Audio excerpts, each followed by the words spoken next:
Michigan's early signing period success was one of the only highs of my day yesterday.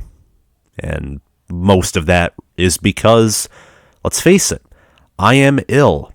And I apologize if that is noticeable in my voice, which it definitely is because I sound plugged up and I feel very plugged up. But anyway, yesterday was amazing as a Michigan fan, witnessing my team succeed. I mean, we got all of the targets that we wanted to sign with us, except for one.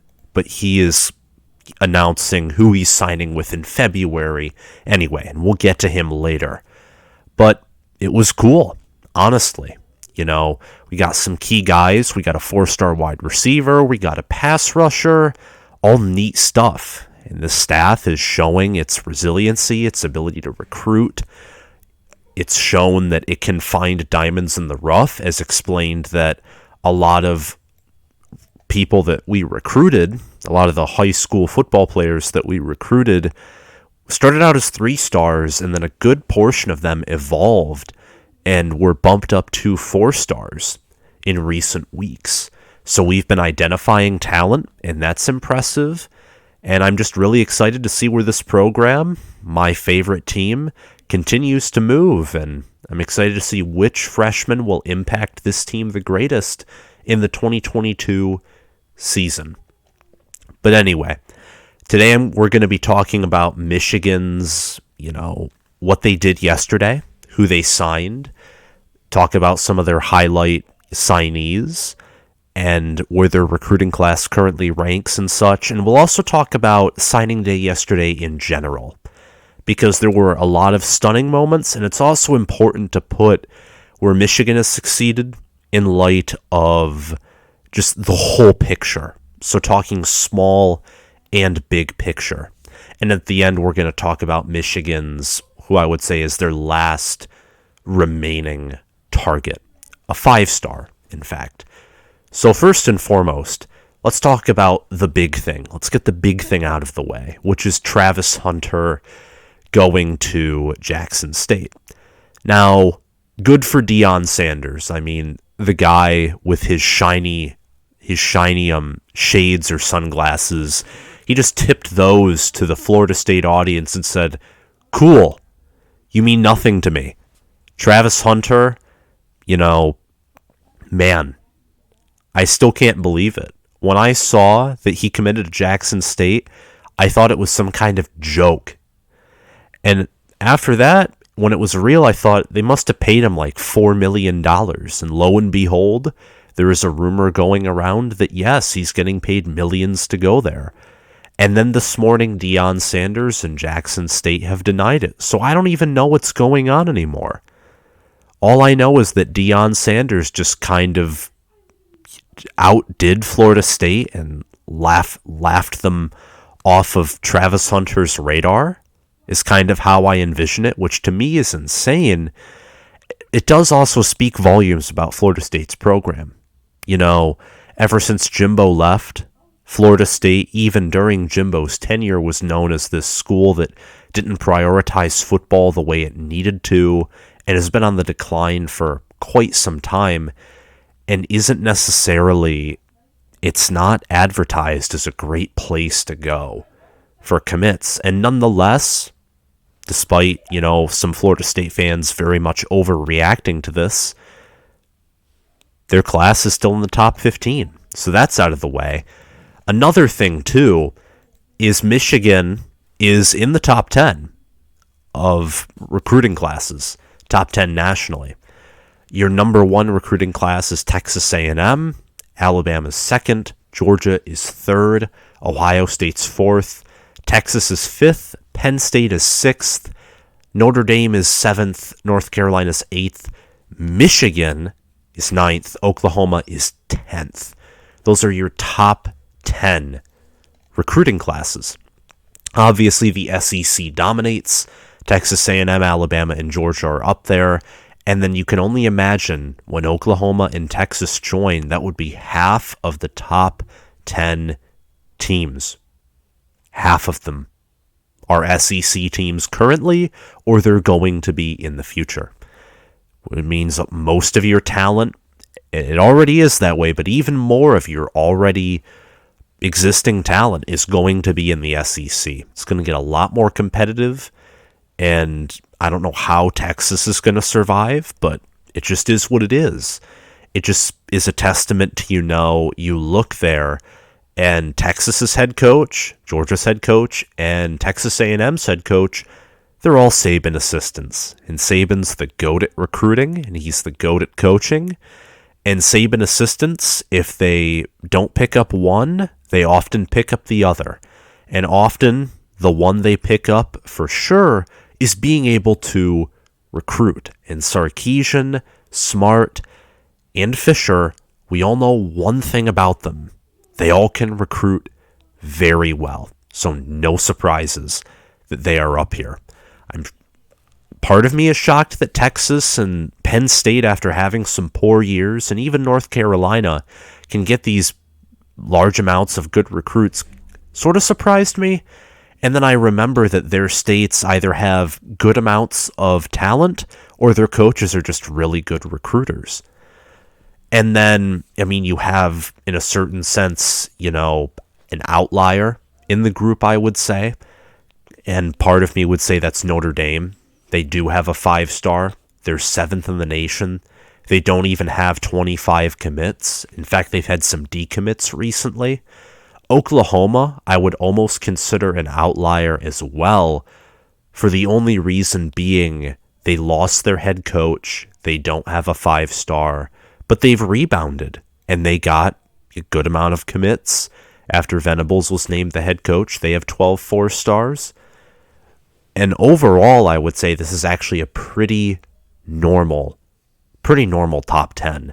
Kentucky is at 11th, Florida State's 13th, Auburn is 16th, Clemson is 17th, a name that we would normally expect replacing a team like Notre Dame or Oklahoma, in my opinion.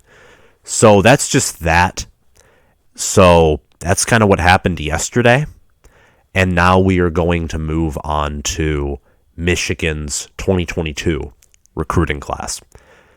So Michigan's 2022 recruiting class is 9th in the nation. We know this. The average recruit is ranked as an 89.9, according to 24/7 Sports.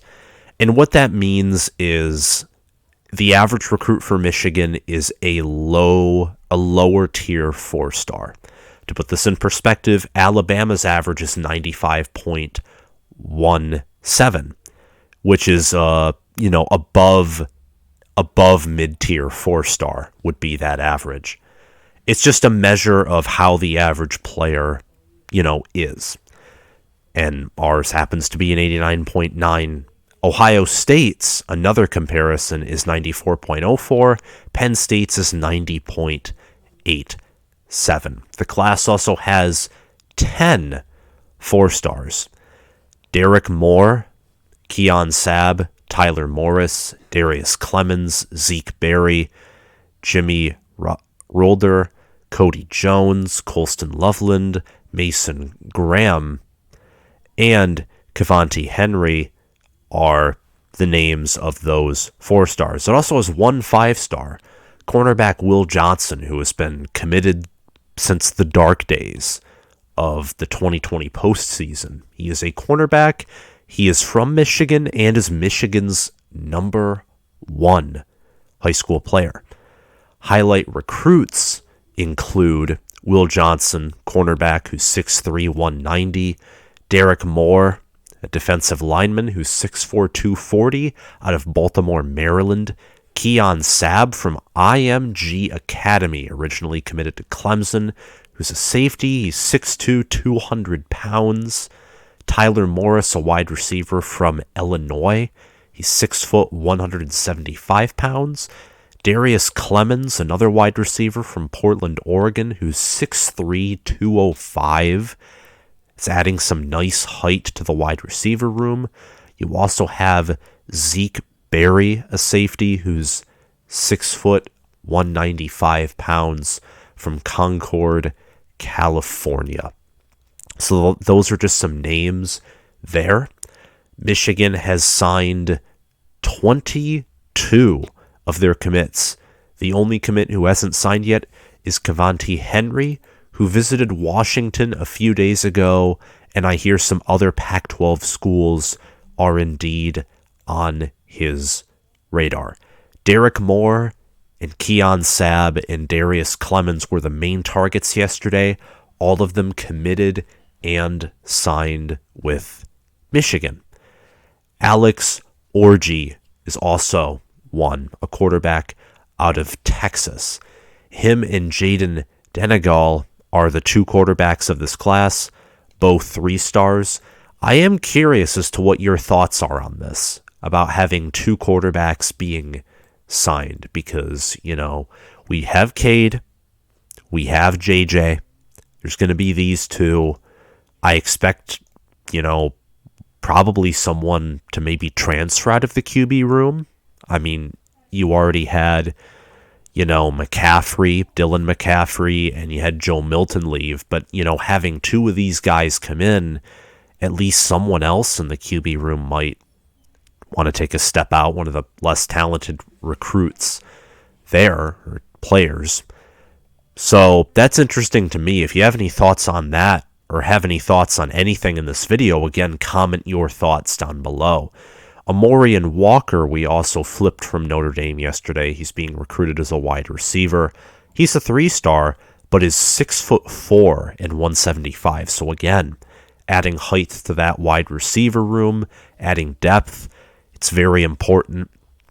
For me, I like to see that, we have 2 4-star wide receivers, we have 2 4-star safeties, a 5-star corner. We're trying our best to just put depth everywhere, to continue to get talent, and this is it's much like our football team this year. It's a bounce back. This class had next to no momentum starting off, and in my opinion, that's a big reason as to why this class doesn't have, another 5-star or more 4-stars or such. There's a reason that Penn State, despite performing worse this year, has a better class than us. And a lot of that's because, last year they had a lot more momentum going into the offseason. When you win 4 games in a row, even if you start out 0-5, there's some promise looking into next year. When you finish 2-4, after starting off 1-0 and getting a big victory, that's a deflating year, especially when your coach gets put on the hot seat and is doubted, and I was one who doubted him. But this class had no momentum. None. Absolutely none. And not a lot of people, obviously. There's a lot of questions surrounding this class, and a lot of questions surrounding our program right up until we beat Ohio State. And then a lot of those questions were answered, and a lot of the doubters were silenced. So this class it's largely improved. It's gained a lot of momentum over the past few weeks, especially from that Ohio State win. And it's impressive, and what a job by the staff. And I'm excited to see how these young men are developed by people on our staff, by Steve Clinkscale, by Sean Nua, by Josh Gaddis, by Sharon Moore, by whoever is on the staff. I'm excited. And this brings us to Michigan's final target. Offensive tackle Josh Connerly Jr., who is a 5-star given a 98 ranking according to 24/7 Sports. I would say he is the final target. There are other people in the transfer portal, like an All-American center from Virginia, who's choosing between us and Clemson this Friday. But we're talking mainly about recruits here. And Cornerly he's a 5-star. He is from Washington. And all I have to say is, why wouldn't you want to choose Michigan after watching this year's O-line? He visited us September 11th, which was the day we actually did play Washington. He was considered a Washington lean for a while, Some people put in crystal balls in favor of Michigan after our victory over Washington. Not much else has been updated since. 24/7 Sports lists him as warm toward Michigan, Alabama, Oklahoma, Oregon, Texas, USC, and Washington. That's 7 different schools. I would say Michigan obviously has a lot of momentum and probably is the favorite right now, but I'm not an expert on recruiting by any means. So, my opinion, take it with a grain of salt. But why wouldn't you want to come here? Honestly, a guy that you know is a 5-star, he's 275, 6'5". Why wouldn't you want to come here? It makes no sense to me why you wouldn't want to.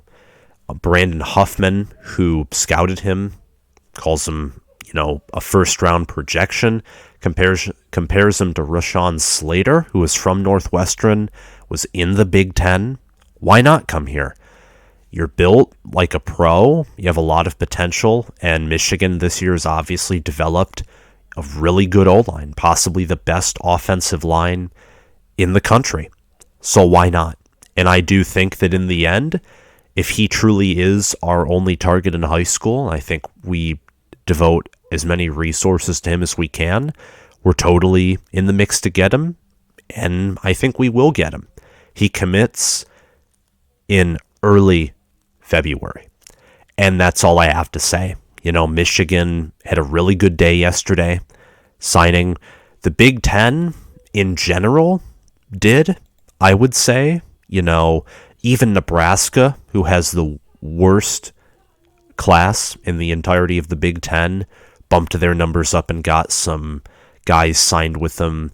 Penn State, I think they had one decommit from a 3-star, but everyone else signed.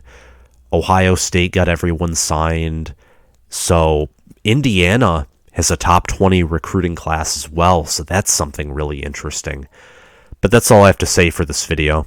I'm just excited for where this team is going, how they've recruited, and I'm excited for, the young men who have signed with this team, who have a signed letter of intent, and I hope all of them stay, and I hope that we see a lot of stars born from this 2022 class.